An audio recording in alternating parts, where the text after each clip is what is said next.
কিছু বলার থাকলে আমাকে বলেন। আমাকে যদি আপনাদের দল থেকে আসন সমঝোতা ঢাকায় বলতো, আমি ঢাকায় নির্বাচন করতাম। আমাকে যদি বগুড়া বলতো, আমি বগুড়া নির্বাচন করতাম। কিন্তু আমাকে তো আমার এই জন্মভূমি, এই পিছিয়ে পড়া চর অঞ্চল, খালেদা জিয়া একবার এসেছিল বোধহয় 2005 সালে, এইখানে দিয়েছে। তো আপনারা আমাকে সহযোগিতা করেন। ভালো কথা বলেছে, কিন্তু বিভিন্ন সভা সমাবেশে কুরুচিপূর্ণ, অশালীন, বাজে মন্তব্য করছেন বয়স্ক মানুষ। এগুলো লজ্জাজনক তাদের জন্য। মনে হইতেছে যে হাসান মামুন তাদেরকে বেচতে নিয়ে যাবে, স্বর্গে নিয়ে যাইবে। আরে মিয়া, হাসান মামুনের নিজেরই তো পায়ের নিচে মাটি নাই। শিবলু খান যেটা বলেছে বিএনপি করবেন, ভালো কথা। তো বিএনপির প্রধান তারেক রহমানের সিদ্ধান্ত মানবেন না, তাকে বৃদ্ধাঙ্গুলি দেখাইবেন, আর হেইবারে আপনারা কমিটিতে নেবে, আবার আপনারা ফিরিয়ে নেবে। সে বেড়ায় কি এত পাগল? বাংলাদেশের বিএনপি সরকার গঠন করলে প্রধানমন্ত্রী হবে, তার দূরদর্শিতা আছে না? আজকে দেখেন, আপনারা যদি দেখি, আমি কিছুক্ষণ আগেই সোশ্যাল মিডিয়াতে দেখছিলাম, আপনার নারায়ণগঞ্জের ওয়ার্ডের কমিটির সভাপতি সাধারণ সম্পাদককে আজকে রিজভিমের স্বাক্ষরে বহিষ্কার করা হয়েছে। কেন? নিশ্চয়ই তারা দলীয় সিদ্ধান্তের বাইরে গিয়ে কাজ করতেছিল। আজকে এখন এই বরিশালের ভাষায় বললে বিএনপির পাইন মারিয়া আপনি তারেক রহমানের ছবি ঝুলাইয়া খালেদা জিয়ার ছবি দিয়া বিএনপির অফিস করেন। হ্যাঁ, আজকে এই বিএনপিকে তো ডুবাইতেছেন আপনারা।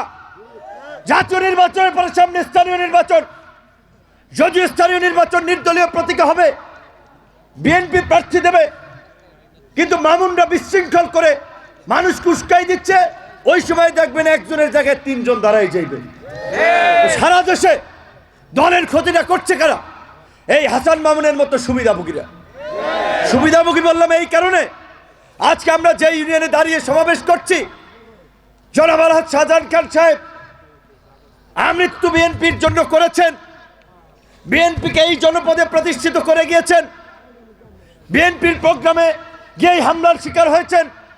অনেকেই বলছে সেইখানেও মামুন মিয়ার হাত আছে, কারণ তিনি শাহজাহান খান সাহেবকে প্রতিযোগী মনে করছেন।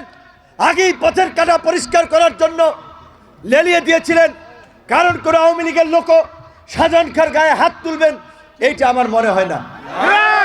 আপনারা শুনেছেন, আজকে অত্যন্ত দুঃখের সাথে বলতে হয়, আপনারা যারা জানেন না, হয়তো এই চিরসত্য কোনোদিনই জানবেন না, 2018 সালের নির্বাচনে বিএনপি থেকে গোলাম মাওলা রনি ভাইকে মনোনয়ন দেওয়া হয়েছিল। আপনারা অ্যাক্সিডেন্টের কথা জানেন, উলানিয়াতে তার উপরে হামলা করার জন্য, সেদিন তাকে হত্যা করার জন্য ষড়যন্ত্র করা হয়েছিল। নামাজের পরে তার ওয়াইফের গাড়ি ভাঙচুর করা হয়েছিল। আজকে হয়তো রনি ভাই ভদ্র মানুষ, ওইভাবে বলেন নাই এই ঘটনায় মামুন মিয়ার হাত ছিল। এবং ইখতিয়ার কবির ভাই বলেছে, তিনি যখন বেকায়দায় পড়েন, মাথা ঠিক থাকে না, বাজে বকেন, খেই হারিয়ে ফেলেন, তখন তিনি বিএনপির মহাসচিবকে গালিগালাজ করেছিলেন ফেসবুকে স্ট্যাটাস দিয়ে। এবং গুলশান কার্যালয়ে সেদিন মহাসচিবের সাথে বললাম, কই নিয়ে ফালাইলেন, কি ঝামেলার মধ্যে আসি, সিট দিলেন 2 জনকে, আমার আসনে আমি একলা, ওইখানে আবার স্বতন্ত্র প্রার্থী দাঁড়াইছে। 7-8 বছর ধরে কমিটি তার একক নিয়ন্ত্রণে, যে শাহজাহান খান সাহেব মস্তমামিয়াকে পরিচয় করে দিয়েছে বিশিষ্ট শিল্পপতি। আপনারা জানেন, এই চর বিশ্বাস চরকাজল নয়, গলচপা 10 পিনা নয়, পটুয়াখালী নয়, বরিশালের মধ্যে তিনি একজন অন্যতম শিল্পপতি মানুষ ছিলেন।